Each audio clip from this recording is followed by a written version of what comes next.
今日咧自己喐手，咁啊做一個簡簡單單嘅懶人餐，食下冰箱啲存貨，咁啊攞啲瑤柱碎啦，同埋海參啦、花膠啦，係啊，仲有本地雞翼啦，係啊，咁呢個海參咧就係啲雪藏嘅鮮海參嚟嘅，好厚肉好好食嘅，呢個又有營養。咁啊花膠咧又係平時咧發好佢，咁放喺冰箱裏邊雪住，咁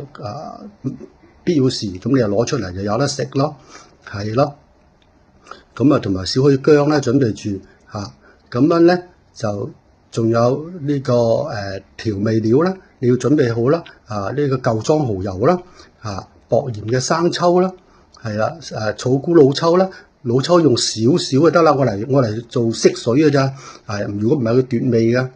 咁先將嗰啲碎嘅瑤柱咧煮水。煮佢20分鐘到啦，少少水你諗住浸得過啲嘢啦。咁然後咧就先浸咗雞翼，先煮咗雞翼，煮佢3-4分鐘，嗰隻雞翼已經熟得七七八八㗎啦。咁然後就加埋嗰啲海參同埋花膠落去煮2分鐘就得啦，唔好超時啊。2分鐘熄火，熄火之後咧等佢自己浸住，繼續熟就熟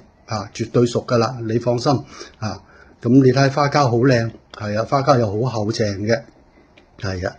咁樣咧就呢啲花膠同埋呢個海參咧喺廣州賣都好平嘅，啲海參咧就喺黃沙海鮮批發市場買咧5頭嘅都係100零蚊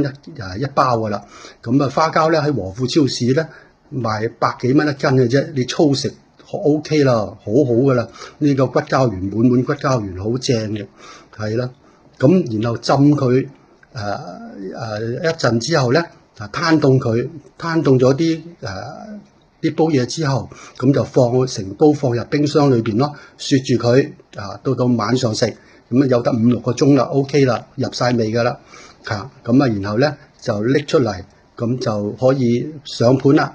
係啦，擺上盤佢，咁晚黑就有得食啦，就唔使出去餐廳等位。而家節假日喎，個餐廳爆滿嘅，咁就自己做，唔使等位，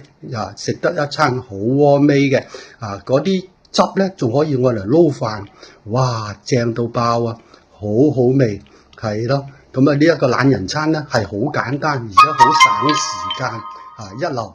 你哋不妨試下啦。OK，拜拜啦。